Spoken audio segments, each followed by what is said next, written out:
Mga kapuso, thunderstorm ang nagpaula sa Metro Manila at sa ilang bahagi ng Batangas, Bulacan, Laguna at Rizal kaninang hapon.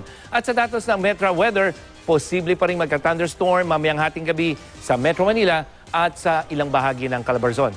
Nananatili ring mataas ang tsansa ng thunderstorm sa Metro Manila bukas yan ng tanghali hanggang sa gabi. Kaya sa mga may lakad, huwag pong kalimutan ang inyong mga payong.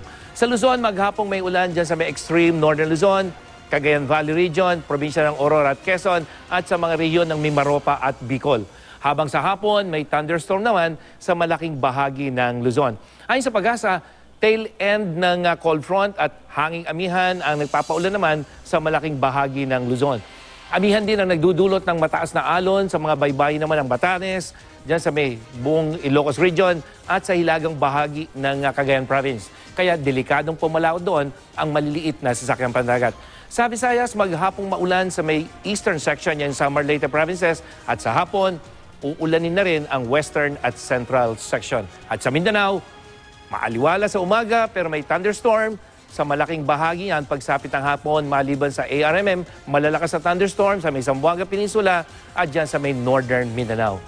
Yan ang latest mula sa GMA Weather. Ako po si Nathaniel Cruz. Magplano para sigurado. I am ready. Serbisyong totoo ng GMA News.